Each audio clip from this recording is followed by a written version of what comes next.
वाल्मीकि रामायण के इस प्रसंग में माता सीता द्वारा गया में दशरथ जी के पिंडदान का वर्णन एक महत्वपूर्ण और रहस्यमय कथा के रूप में मिलता है। यह घटना केवल धार्मिक महत्व तक ही सीमित नहीं है, बल्कि इसमें नैतिकता, सच्चाई और झूठ का गहरा संदेश भी छिपा हुआ है। इस कथा के माध्यम से हमें यह सीख मिलती है कि झूठ बोलने का परिणाम कितना भयानक हो सकता है और सच्चाई के रास्ते पर चलने का महत्व कितना अधिक है।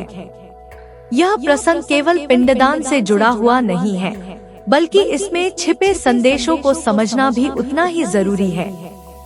जब भगवान राम, माता सीता और लक्ष्मण वनवास के दौरान पितृ पक्ष में अपने पूर्वजों का श्राद्ध कर्म करने के लिए गया पहुँचे, तब वे नहीं जानते थे कि इस यात्रा में उन्हें ऐसे अनुभव मिलेंगे जो कालांतर में लोगों के जीवन पर गहरा प्रभाव डालेंगे।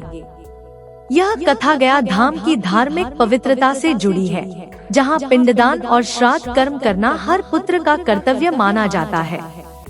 भगवान राम अपने पिता राजा दशरथ का पिंडदान करने के लिए आए थे ताकि उनके पितर पूर्वज को मोक्ष प्राप्त हो सके और उनकी आत्मा को शांति मिले। जब राम और लक्ष्मण श्राद्ध कर्म के लिए आवश्यक सामग्री जुटाने नगर की ओर गए, तब सीता जी अकेली थी। दिन का समय धीरे धीरे समाप्त हो रहा था और पिंडदान का कुतब काल भी निकला जा रहा था। यह समय श्राद्ध कर्म के लिए सबसे उपयुक्त माना जाता है और इसे पार होने के बाद श्राद्ध का महत्व कम हो जाता है। सीता जी चिंतित थी क्योंकि पिंडदान का समय तेजी से समाप्त हो रहा था, लेकिन राम और लक्ष्मण अब तक लौटे नहीं थे। सीता जी की चिंता बढ़ती जा रही थी कि कैसे बिना सामग्री और पति के मौजूदगी के श्राद्ध संपन्न किया जाए। इसी बीच दशरथ जी की आत्मा ने प्रकट होकर सीता जी के सामने पिंडदान की याचना की। सीता जी ने महसूस किया कि समय निकल रहा है और अपने कर्तव्य से विमुख होना धर्म के विरुद्ध होगा। इस असमंजस की घड़ी में सीता जी ने अद्वितीय निर्णय लिया। उन्होंने फल्गु नदी, एक वटवृक्ष, केतकी के फूल और एक गाय को साक्षी मानकर बालू, रेत से ही पिंड बनाकर दशरथ जी का पिंडदान कर दिया। यह पिंडदान दिखाता है कि आवश्यकता और धर्म के समय में साधनों की कमी के बावजूद भावनाओं और श्रद्धा से कर्म पूरा किया जा सकता है। सीता जी के इस कार्य में 4 साक्षी थे: फल्गु नदी, वटवृक्ष, केतकी के फूल और गाय।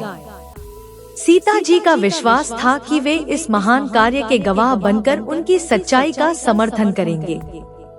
कुछ समय बाद भगवान राम और लक्ष्मण नगर से श्राद्ध के लिए सामग्री लेकर लौटे। जब उन्होंने देखा कि सीता जी पहले ही पिंडदान कर चुकी थी, तो राम आश्चर्यचकित हो गए। उन्होंने सीता से पूछा, बिना सामग्री और साक्षियों के पिंडदान कैसे संभव है? सीता जी ने शांति से उत्तर दिया, मैंने फल्गु नदी, वटवृक्ष, केतकी के फूल और गाय को साक्षी मानकर पिंडदान किया है। वे इस बात की पुष्टि करेंगे कि मैंने समय पर श्राद्ध कर्म पूरा किया। राम ने साक्षियों से पुष्टि की बात कही और तब सीता जी ने उन सभी साक्षियों को बुलाकर अपनी सच्चाई की गवाही देने का आग्रह किया। जब फल्गु नदी, गाय और केतकी के फूल से पूछा गया, तो वे सभी साक्ष्य देने से मुकर गए। उन्होंने झूठ बोलते हुए कहा कि उन्होंने कोई पिंडदान होते नहीं देखा। यह देखकर सीता जी को बहुत दुख हुआ। उन्होंने साक्षियों पर पूर्ण विश्वास किया था, लेकिन तीनों साक्षियों ने उनकी सच्चाई को नकार दिया। केवल वटवृक्ष ने सत्य का समर्थन किया और कहा, हाँ, मैंने सीता जी को पिंडदान करते हुए देखा है। उन्होंने ही राजा दशरथ का पिंडदान किया था। इस सच्चाई को सुनकर भगवान राम को संतोष हुआ, लेकिन 3 साक्षियों के झूठ बोलने पर सीता जी बहुत क्रोधित हो गयी। क्रोध में आकर माता सीता ने इन तीनों को श्राप दे दिया।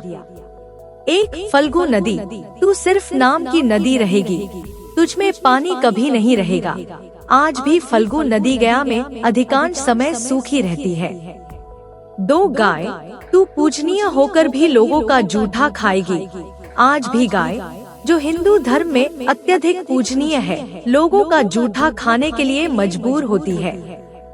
3 केतकी के फूल, तुझे पूजा में कभी स्वीकार नहीं किया जाएगा। केतकी के फूल को आज भी पूजा में वर्जित रखा गया है। वटवृक्ष, जिसने सत्य का समर्थन किया था, उसे सीता जी का आशीर्वाद मिला। उन्होंने कहा, तुझे लंबी आयु प्राप्त होगी और तू सदैव दूसरों को छाया प्रदान करेगा। पतिव्रता स्त्रियां तेरा स्मरण करके अपने पति की लंबी आयु की कामना करेंगी।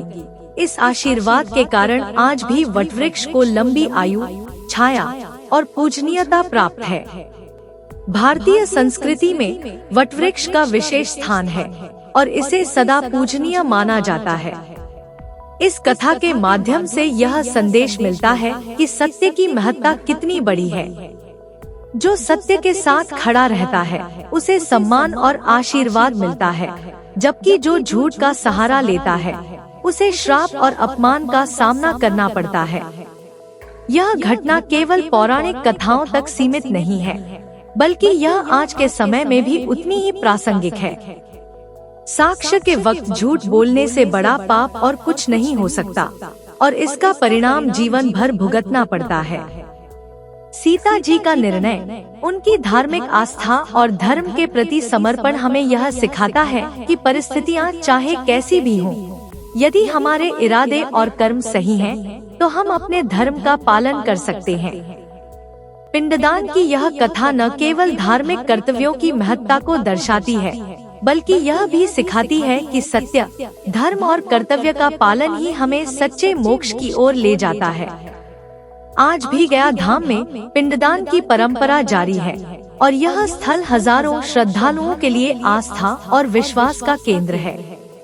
वहाँ की बालू और रेत से पिंडदान करने की परंपरा इस कथा की सत्यता की पुष्टि करती है। माता सीता द्वारा दिए गए श्राप आज भी उन लोगों पर लागू होते हैं जिन्होंने झूठ बोला था। यह कहानी हमें यह सिखाती है कि सत्य की राह पर चलना ही सच्ची धार्मिकता और मानवीयता है।